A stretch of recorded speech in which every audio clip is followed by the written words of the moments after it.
Je dirais qu'en 2017, le fait le plus marquant, malheureusement, est sans doute le retard pris par Atrias dans la mise en œuvre du Mixis. Initialement prévu pour janvier 2018, il a été reporté à plusieurs reprises. On parle maintenant de 2020, voire au-delà. Oui, donc 2020, c'est assez loin.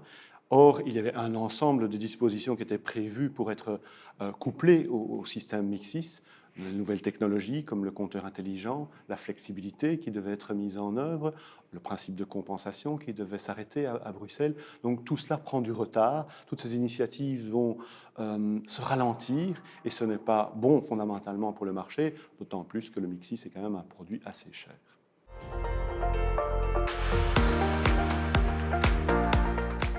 Donc en 2017, Bruegel a réalisé une étude assez approfondie qui a conclu un certain nombre de constats que les fournisseurs avaient du mal à s'implanter. Euh, Pourquoi? Nous pensons essentiellement que les principes directeurs de la protection des clients résidentiels est correct. Ce sont de bons principes. L'idée en soi de ces principes est tout à fait respectable et doit être maintenue.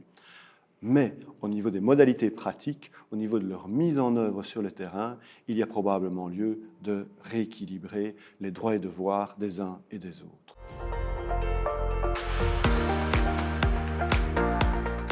Donc en 2017, Bruegel a consulté le secteur du gaz, en particulier le gestionnaire de réseau, les fournisseurs, mais aussi les associations gazières et les associations de consommateurs pour faire un peu l'état de la question. Et après ces nombreuses discussions, nous sommes convaincus qu'il faut profiter du momentum de la conversion du gaz pauvre en gaz riche pour mettre à niveau l'ensemble des installations. Pour ce faire, il faut probablement organiser des contrôles systématiques des installations chez tous les Bruxellois qui disposent du gaz. Nous sommes bien conscients que ces contrôles auront un coût, évidemment, et donc pour certains propriétaires, notamment les propriétaires qui occupent leur logement, il faudra sans doute mettre en place un système d'aide financière, de soutien, pour les aider à mettre leurs installations aux normes.